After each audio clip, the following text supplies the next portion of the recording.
ஒரு நல்ல professional friend அப்படின்னு நீங்க நினைச்ச யாராவது ஒருத்தங்க இருக்காங்களா?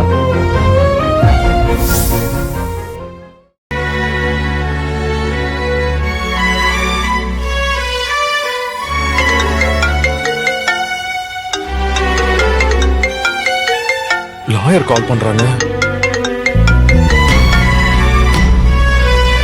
ஹலோ,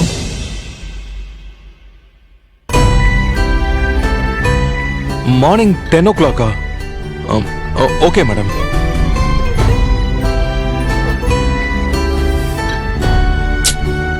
சத்யா, ஏன் இவ என்னை இப்படி கன்ஃபியூஸ் பண்றா? தெரிஞ்சு பண்றாளா தெரியாம பண்றாளா? ஒருவேளை நான் மனசு மாறினதை தெரிஞ்சுக்கிட்டு வேணும்னே தான் இப்படி பண்றாளா? ஒருவேளை அவ கன்சீவா இருக்கிற விஷயம் எனக்கு தெரியுங்கிறத அவ கண்டுபிடிச்சிட்டாளா?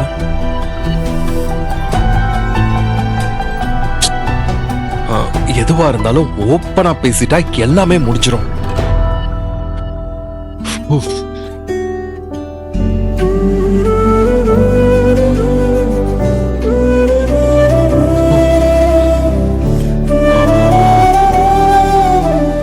ஆமா, இப்படியே விட்டா சரி வராது. இன்னைக்கு என்ன ஆனாலும் சரி, நான் சத்யா கிட்ட பேசதான் போறேன்.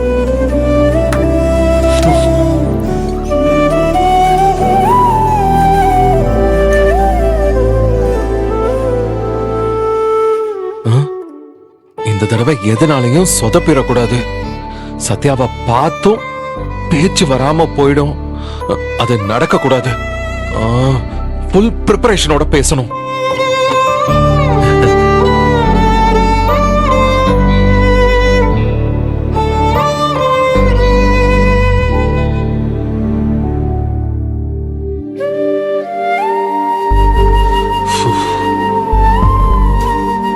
சத்யா,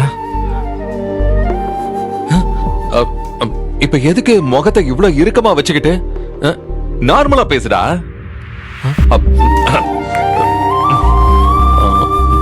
சத்யா, நான் உன்கிட்ட பேசணும்.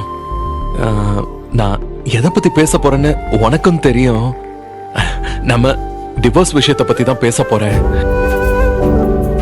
இல்ல இல்ல இல்ல இல்ல, எடுத்த உடனே டிவோர்ஸ பத்தி பேசினா அது சரி வராது. ஓகே சத்யா, நாம ஏன் இன்னொரு தடவை யோசிச்சு பார்க்க கூடாது? எப்படி என் பக்கம் இருக்கிற நியாயம் உனக்கு புரியுதோ அதே மாதிரிதான் உன் பக்கத்துல இருக்கிற நியாயத்தையும் என்னால புரிஞ்சுக்க முடியுது. நம்ம ரெண்டு பேர் மேலையும் தப்பு இருக்கதான் செய்யுது. நீ என்கிட்ட உண்மையை மறைச்சிருக்க கூடாது. நானும் இந்த அளவுக்கு உன் மேல கோவப்பட்டிருக்க கூடாது. ஆனா அவன் என்கிட்ட இத்தனை நாளுக்கு அப்புறம் இப்பதான் இப்படி எல்லாம் யோசிக்க தோணுதா? இது ஏன் முன்னாடியே தோணலன்னு கேட்பாளே. அதுக்கு என்ன பதில் சொல்றது? ஆமா, ஆக்சுவலா நான் எப்படி இந்த அளவுக்கு மாறினேன்? அவ செஞ்ச தப்ப லேசா எடுத்துக்க தோணுது. ஆனா ஏன் இவ்வளவு நாள் எனக்கு இப்படி எல்லாம் தோணவே இல்லை? ஒருவேளை சத்யா பிரெக்னெண்டா இருக்கிற விஷயம் தெரிஞ்சதுனாலதான் இப்படி தோணுதா?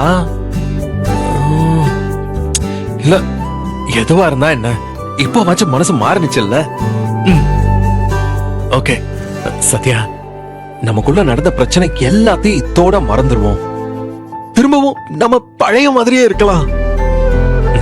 எனக்காக நீ, உனக்காக நான், நம்ம ரெண்டு பேருக்காகவும் ஒரு குழந்தை வரப்போகுது.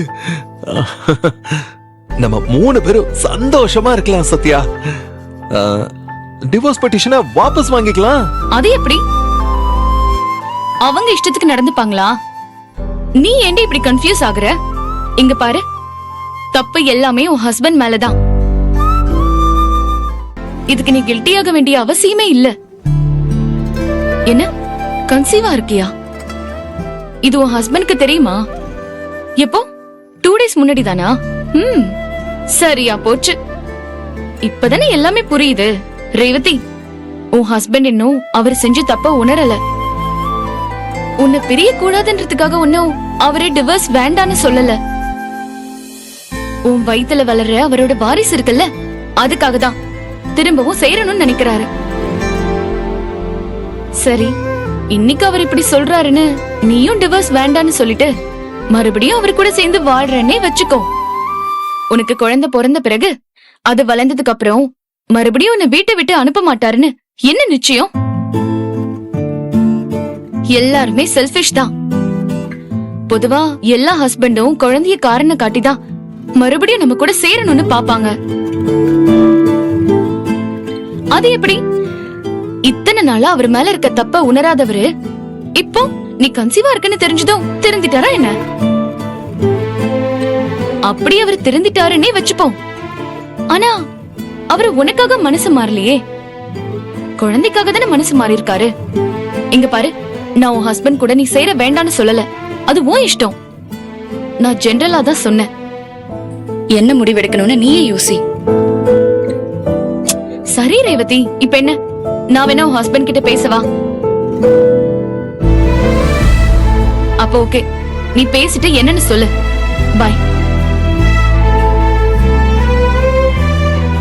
அர்ஜுன், நீனும் தூங்கலையா? இல்ல, இனிமேதான்.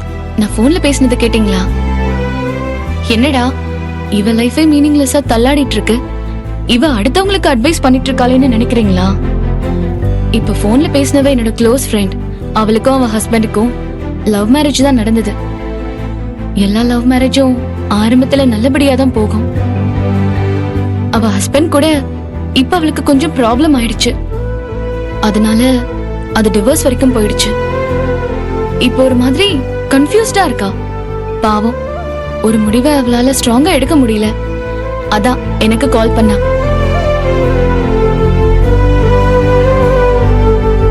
அர்ஜுன்,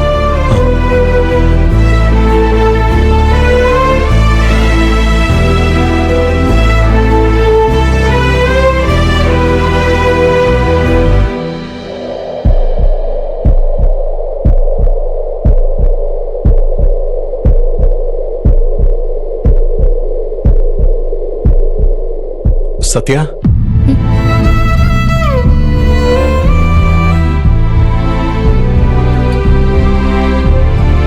உன்கிட்ட ஒரு விஷயம் என்ன சொல்லணும். சொல்ல போறீங்கன்னு எனக்கு தெரியும் அர்ஜுன். நாளைக்கு காலையில கவுன்சிலிங் அட்டென்ட் பண்ண போகணும். ஏதாவது ரீசன் சொல்லி தள்ளி போட்டுறாத, அதன.